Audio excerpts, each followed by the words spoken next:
Welcome to my YouTube channel. இன்றைக்கி mini vlog தான் பார்க்க போகிறோம். மினி விலாகில் நம்ம இன்றைக்கி லஞ்ச் என்ன பண்ணியிருக்கிறோங்கிறத பார்க்கலாம். வாங்க வீடியோக்குள்ளே போகலாம். நேற்று வைகுண்ட ஏகாதசிங்கிறதுனால காலையில் இட்லி, மதியம் தோசை, நைட்டு இட்லி சாப்பிட்டோம். அதனால இன்றைக்கி காலையிலேயே குளிச்சுட்டு சமையல் பண்ணுவாங்க. எல்லார் வீட்லேயுமே வைகுண்ட ஏகாதசி யாரெல்லாம் எடுத்திருக்காங்களோ அவங்கெல்லாம் காலையிலேயே குளிச்சுட்டு சமையல் பண்ணுவாங்க. காலையிலேயே சோறு பொங்கி சாம்பார் வச்சு கீரை கூட்டு அந்த மாதிரிலாம் வைப்பாங்க. அப்புறம் அப்பளம் அவியல் வைக்கிறதெல்லாம் வழக்கம்தான். ஆனால் இன்றைக்கி என்னென்னா, எங்கள் மாமாவோட நினைவு நாள். எங்கள் மாமா வந்து 2005 தவறிட்டாங்க. அவங்களுக்கு என்னென்ன ஆசைலாம் இருந்திருக்கும். ஏன்னா புது வருஷம் அடுத்த நாள் புது வருஷம் இருக்க போகுது. அப்படி இருக்கும்போது அவங்களுக்கு என்னென்னலாம் தோணியிருக்கும். இந்த வருஷம் நமக்கு நல்ல வருஷமாக அமையணும் அப்படிலாம் நினச்சிருப்பாங்க. எவ்வளோ கனவோடு இருந்திருப்பாங்க. ஆனால் தவறிட்டாங்க.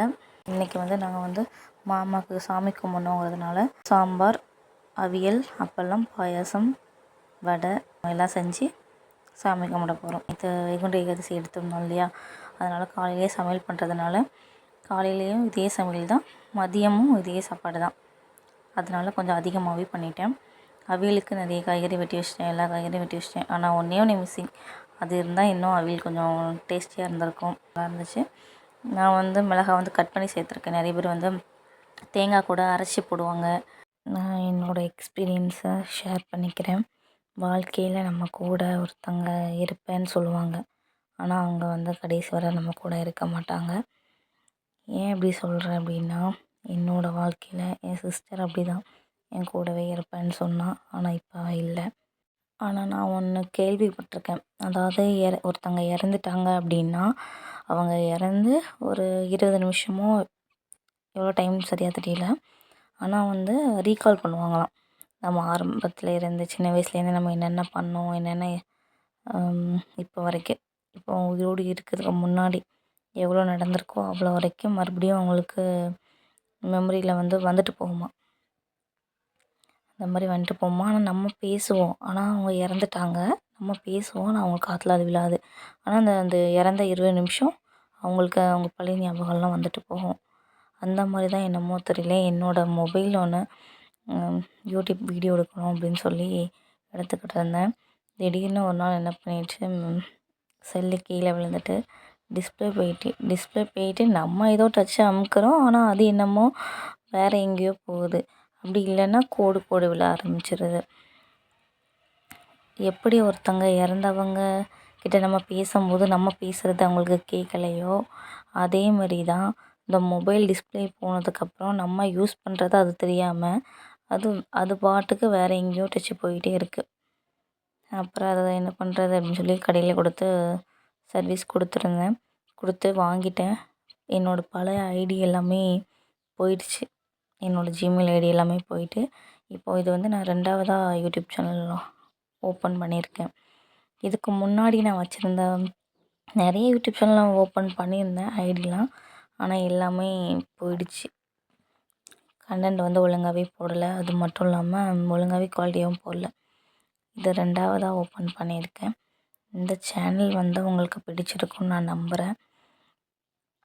உங்கள் வாழ்க்கையில் என்னென்ன அனுபவங்கள் நடந்திருக்குன்னு கமெண்டில் சொல்லுங்கள்.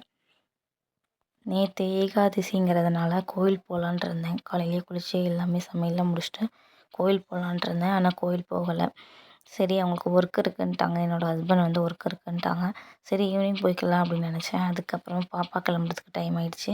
அதுக்கப்புறம் ஓகே, பாப்பாவும் நீங்களும் போயிட்டு வாங்க அப்படின்னு சொல்லிவிட்டு அவங்க 2 பேரும் மட்டும் கோயிலுக்கு போயிட்டு வாங்கன்னு சொல்லிட்டோம். நீயும் வான்னு சொன்னாங்க. நான் வீட்டில் சாமி கும்பிடணும், விளக்கு பற்றி சாமி கும்பிடணும்னு சொல்லிவிட்டு நீங்கள் போயிட்டு வாங்க 2 பேரும் அப்படின்னு சொல்லிவிட்டு அவங்க 2 பேர் மட்டும் கோயில் போயிட்டு வந்தாங்க. நாளைக்கு நியூ இயர் பிறக்குது. ஸோ 2026 எல்லாருக்குமே நல்ல விஷயமா நடக்கணும்னு நான் ப்ரே பண்ணிக்கிறேன். 2025 நடந்த கசப்பான விஷயங்கள் எல்லாத்தையும் மறந்துட்டு அட்வான்ஸ் ஹாப்பி நியூ இயர். 2026 இந்த ஆண்டு நல்ல வருஷமாக யாருக்கும் எந்த கஷ்டத்தையும் கொடுக்காத மாதிரி பிறக்கணும்னு ஆசைப்பட்றேன். 10 நாள் லீவ் விட்டாங்க. ஐயோ அப்பா தாங்க முடியலன்னு சொல்கிற அளவுக்கு வச்சுட்டாங்கப்பா அந்த பிள்ளைங்க.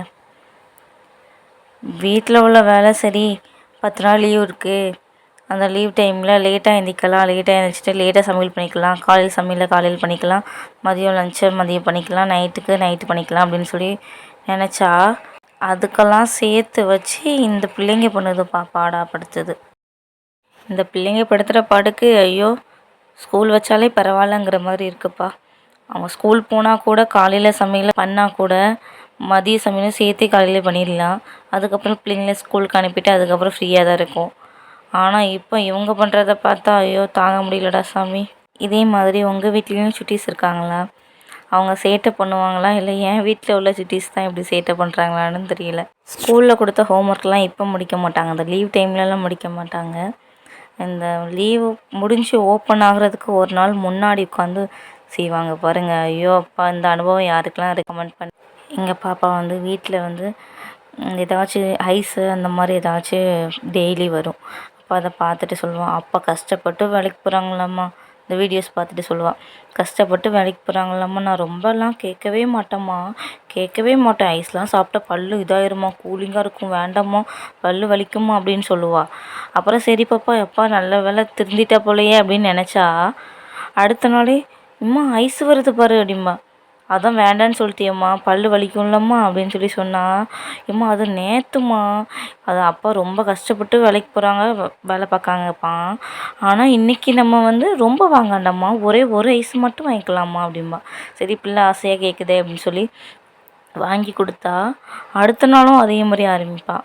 ஆனால் ஒன்றுங்க, சின்ன பிள்ளை பேசுகிறதும் அழகாக தான் இருக்குது.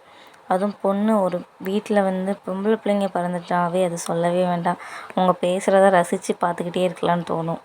எங்கள் வீட்டில் உள்ள பாப்பாவும் அப்படி தான். அவள் பேசுகிறதெல்லாம் பார்த்தா இவளாம் அப்படி பேசுகிறா அப்படிங்கிற அளவுக்கு இருக்கும்.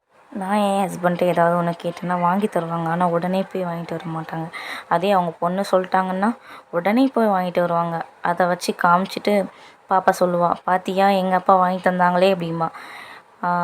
இதான் பொம்பளை பிள்ளைங்கனாலே அப்பா செல்லம் தான் அப்படின்னு சொல்லி சொன்னால் அதுக்கு அவள் சொல்லுவாள், அப்போ பொம்பளை பிள்ளைங்க அப்பா செல்லம் தானே, அப்போ நீ உங்க அப்பாட்ட போய் கேளுப்போ அப்படின்றவா. ஆனால் இவன் வயசுலலாம் நான் இப்படி பேசினேனான்னு கூட ஞாபகம் இல்லைங்க. இந்த வீடியோ உங்களுக்கு பிடிச்சிருந்தா லைக் பண்ணுங்கள், கமெண்ட் பண்ணுங்கள், மறக்காமல் சப்ஸ்கிரைப் பண்ணுங்கள்.